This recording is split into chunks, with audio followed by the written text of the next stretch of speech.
साथियों नमस्कार। हम लोग इस समय उरई में हैं और उरई में राजा बुंदेला जी के साथ हैं। मैं एक बार दर्शकों को बता दूं कि बुंदेलखंड के डेवलपमेंट को लेकर बुंदेलखंड नया प्रदेश बने, इसकी मांग को लेकर राजा बुंदेला जी ने बड़े लंबे समय से ये मूवमेंट चला रखा है और अब ये दूसरा चरण है। लगातार हम लोग देख रहे हैं कि गांव-गांव पैदल यात्रा निकाल रहे हैं, रात तक लगातार मीटिंग कर रहे हैं और कल यानी 10 तारीख को उरई में एक बड़ा डेमोन्स्ट्रेशन है। लोगों को जागरूक करने के लिए एक बड़ी यात्रा है। तो हम लोग सर से बात करेंगे। सर आपका स्वागत है। नमस्कार, धन्यवाद। तो कल का सर पूरा क्या प्रोग्राम है? कल हम लोग सुबह 11 बजे एसआर कॉलेज में जो कोच बस स्टैंड के सामने है वहाँ हम सब लोग एकत्रित होंगे। चूँकि अलग अलग जगह से कई ब्लॉक से कई विकास खंड से लोग आ रहे हैं, तो हम एक 2-3 घंटे आपस में चर्चा करेंगे।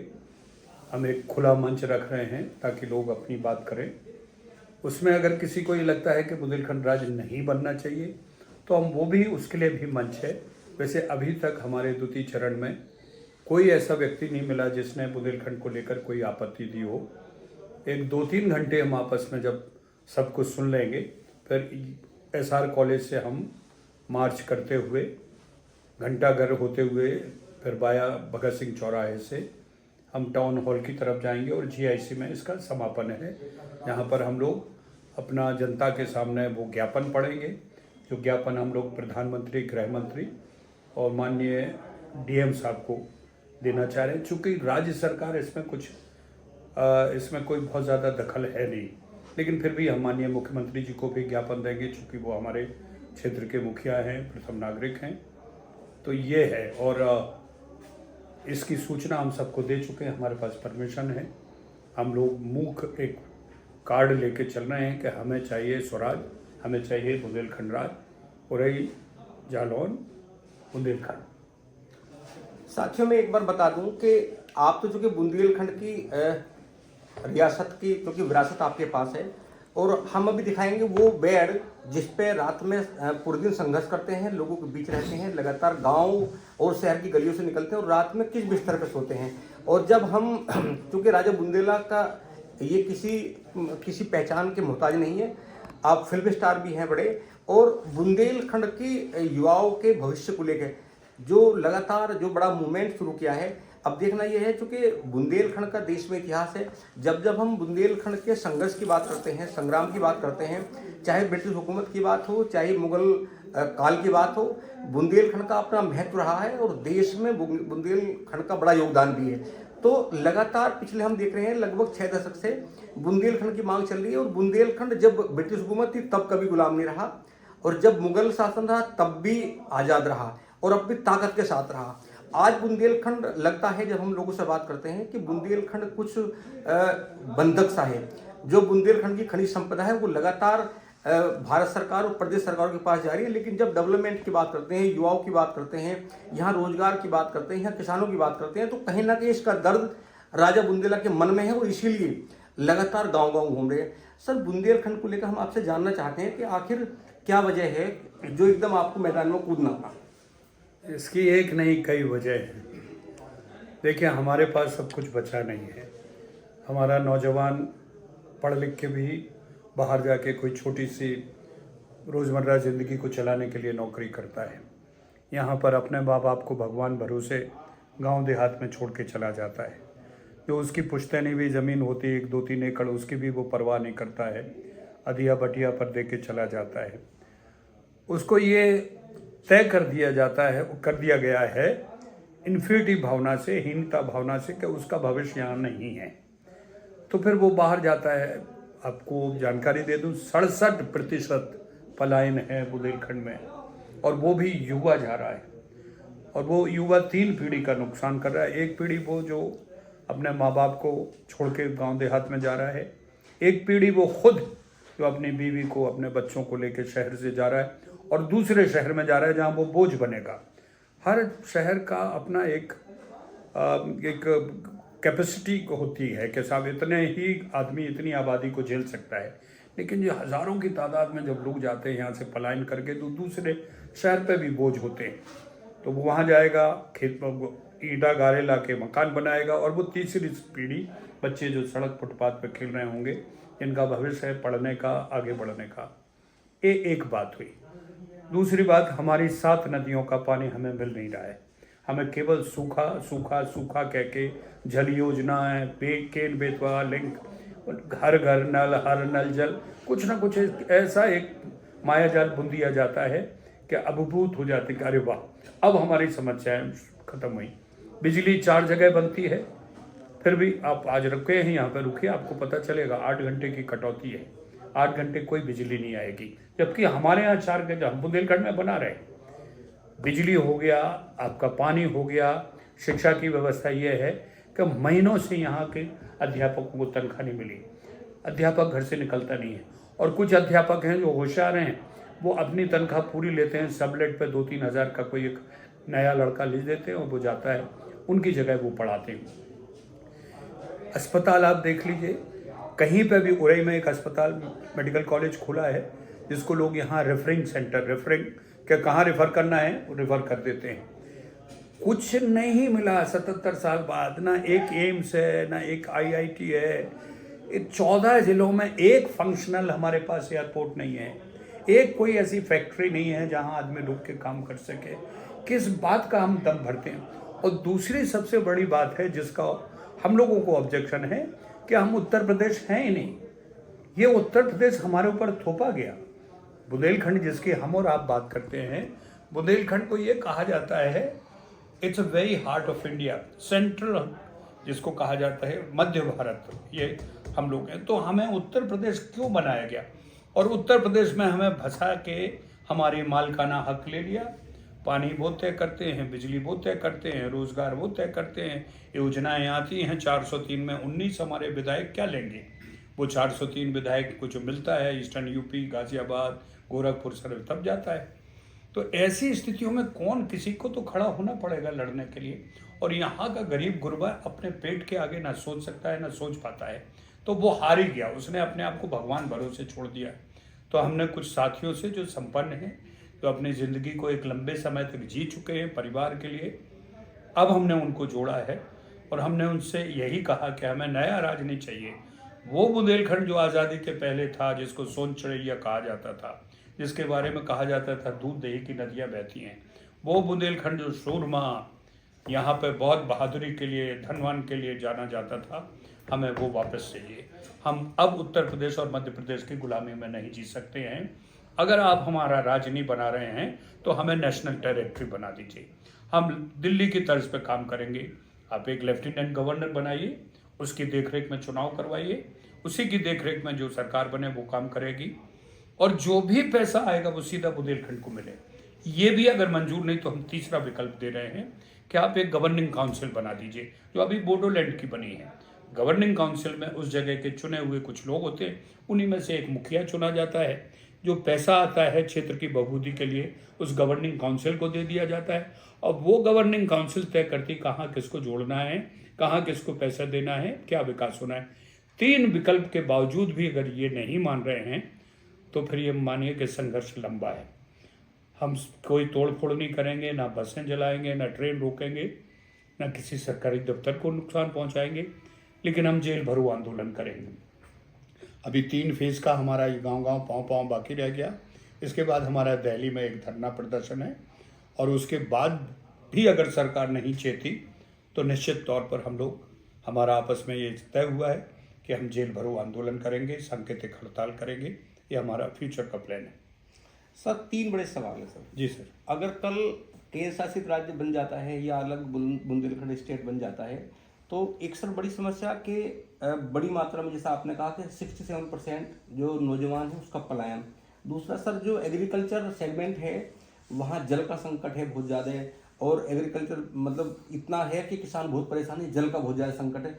तीसरा सर कि अगर अलग स्टेट बनता है तो सर इतना आर्थिक रूप से अभी पीछे है बहुत ज़्यादा बुंदेलखंड, तो इसके लिए सर आपकी क्या योजना है? हालांकि यहाँ टमाटर की खेती है या मटर की खेती है, यहाँ सर अदरक अच्छी मात्रा में होता है, तो अपना क्या प्लान है सर कि इन सब संकटों को कैसे उभारेंगे सर? 3 अलग अलग आपने सवाल किए हैं। सबसे पहले हमारे पास मुद्दा है पलायन को रोकने का।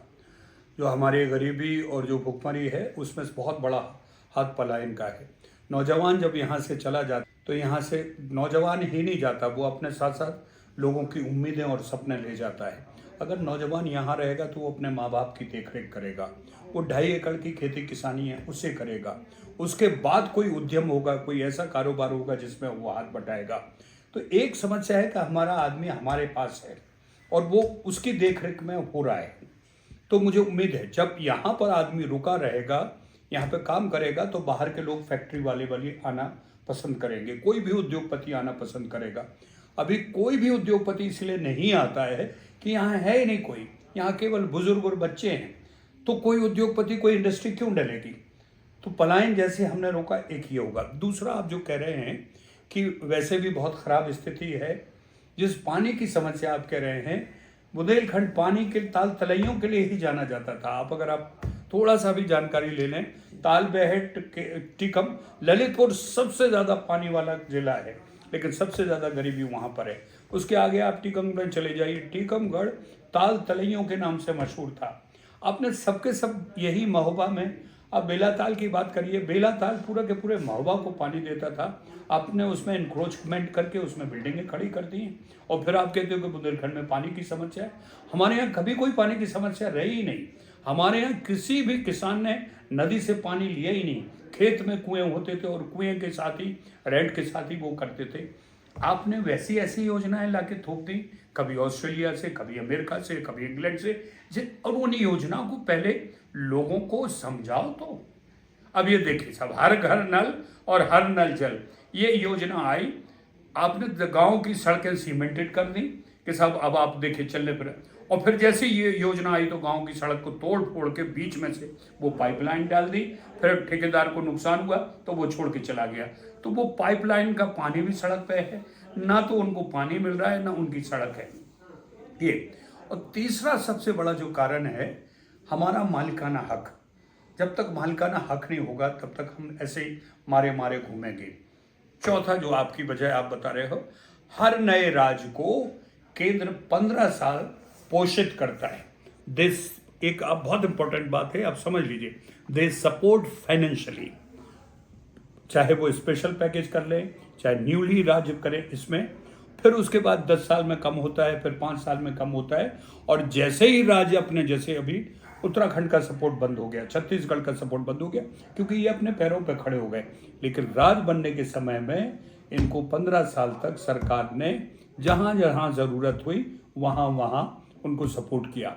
हमें ज़रूरत नहीं है, हमारे पास, जैसे आपने खुद कहा, हमारे पास अदरक है, मटर है, नींबू है, आपका खनिज में आ जाए ग्रेनाइट्स है, आपका ये आपका बालू है, आपका हीरा है, कोहनूर जो यहाँ गया।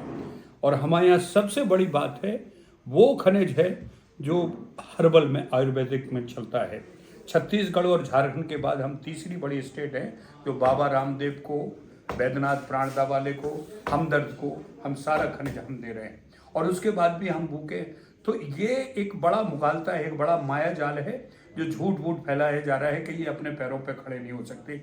क्यों नहीं खड़े हो सकते भाई? हमें पता है ना कि कहाँ रोजगार है। और आखिर में हमने अपने जितने भी बुंदेलखंडी भाई बाहर फॉरेन कंट्री में काम कर रहे हैं, मोस्टली सिएटल में जो साइंस और उसमें टेक्नोलॉजी में, हमने सबको लिखा है और वो पूरे के पूरे हमारे पास डाटाज हैं। हमने कहा तुम अपने क्षेत्र में आओ, एक रोजगार ज़रूर डालो, और सारे विलिंग हैं, यहाँ पे तैयार हैं। कोई लाइब्रेरी खोलने के लिए, डिजिटल लाइब्रेरी, कोई कंप्यूटर के लिए, कोई किसी तरह। तो हमने पूरा ताना बाना उस किस्म से किया है कि हम अपने प्रदेश को कम से कम 10 साल खड़ा करके उसके पैरों पर दिखा सकते हैं। सर, क्योंकि आप सर लगातार सुबह से लगातार बहुत काम करते हैं, और चूँकि हम ज़्यादा डिस्टर्ब आपको नहीं करना चाहेंगे, लेकिन सर बीजेपी को माना जाता है कि बीजेपी सर छोटे राज्य के पक्षधर है। आपके सर मुलाकात भी हुई है गृह मंत्री जी से, क्योंकि जब छत्तीसगढ़ की बात करें, तेलंगाना की बात करें, या और दूसरे उत्तराखंड की बात करें, तो तमाम जो राज्य हैं वहाँ कहने कि बीजेपी को माना जाता है कि छोटे राज्य बनाना चाहती है। आपकी मुलाकात हुई तो सर क्या अड़चन है ऐसी? नहीं, देखिए, हमारी 2 भेंट माननीय अमित शाह जी से हुई है। उन्होंने निश्चित तौर पर बुंदेलखंड के लिए सहमति दी है, लेकिन उनका जो है, देखिए, उनका प्रवेश, बहुत सोचने का नज़रिया बहुत बड़ा है। वो 140 करोड़ भारतवासियों की बात कर रहे हैं, हमारा मात्र 5 करोड़ का जो लक्ष्य वो है। और उनका कहना ये है कि ये हमारे प्रायोरिटी पर नहीं है। वो हमें बात समझनी चाहिए। देश में दूसरी समस्याएं ऐसी हैं जो मुंह बाए खड़ी हैं, पहले उनका निवारण होना बहुत ज़रूरी है। हम कितने भी स्वार्थी बन जाएं, हम ये कहें कि साहब नहीं बुंदेलखंड की बात पहले करो बाकी सबको पीछे कर दो, ऐसा नहीं है। लेकिन हाँ, उनके संज्ञान में है, उनके मैनिफेस्टो में 3 राज्य हैं, मैं आपको बता दूं, विदर्भा, बुंदेलखंड और पूर्वांचल। तीनों मैनिफेस्टो में हैं और तीनों राज्यों के लिए उनकी सहमति है। दोनों बार जब हमारी बात हुई है, इस पर बात हुई है, उन्होंने आज तक मुझे बुंदेलखंड राज्य के लिए कभी कहने से मना नहीं किया। और एक बार उन्होंने ये ज़रूर कहा था कि इस वक्त राज्यसभा में हमारा पूर्ण बहुमत नहीं है, अगर हम प्रस्ताव भी लेके आएंगे तो इस प्रस्ताव को पास कराना हमारे लिए बहुत मुश्किल होगा, क्योंकि बहुत सारी पार्टियां इनके साथी होते हुए भी छोटे राज्यों के पक्षधर नहीं है। उस वक्त इनके साथ उद्धव ठाकरे थे, उद्धव ठाकरे बहुत विरोध में थे, श्रोमणी अकाली दल था वो बहुत विरोध में थे। तो बहुत सारी ऐसी पार्टियां थी जो बुंदेलखंड राज्य के लिए उस वक्त सहमति नहीं रखती थी। लेकिन अब जैसे ही राज्यसभा का बहुमत होता है तो हम फिर से प्रयास करेंगे उनसे बात करने के लिए। लेकिन हमें उम्मीद है कि भाजपा ही इकलौती ऐसी पार्टी है जिस पे हम उम्मीद रख सकते हैं। और इस दर्द को माननीय प्रधानमंत्री और गृह मंत्री भी जानते हैं। महाराष्ट्र और गुजरात एक था, महाराष्ट्र किसी भी तरह गुजरात को छोड़ना ही नहीं चाह रहा था। 7 जजों की बेंच बैठी, तब वो फैसला हुआ, वो गुजरात और महाराष्ट्र अलग हुए। तो इस दंश को, छोटे राज्यों की प्रोग्रेस को, महिमा को माननीय गृह मंत्री भी जानते हैं और प्रधानमंत्री जी भी जानते हैं। सर आपको क्योंकि आप तो किसी परिचय के मोहताज नहीं हैं, लेकिन जो देश के जो नौजवान हैं जब वो शोले फिल्म देखते हैं और बहुत सारी फिल्म देखते हैं तो जब आपका चेहरा आता है तो वो फिल्म स्टार रूप में आपको देखते हैं। और अगर मैं पारिवारिक स्थिति की बात करूं तो चूँकि आपकी तो बड़ी रियासत रही है, और सर ये जो मूवमेंट शुरू हुआ, मैं देख रहा हूँ कि इस मूवमेंट में आप जिस तरह दौड़ रहे हैं, एक बार सर आपकी दिनचर्या में जानना चाहूँगा कि सुबह से लेकर शाम तक यही दिनचर्या होती है, आप तक क्या खाते हैं, रात में किस समय सोते हैं, सुबह किस समय उठते हैं? सर बहुत ज़्यादा ज़रूरी था लोगों का विश्वास जीतना।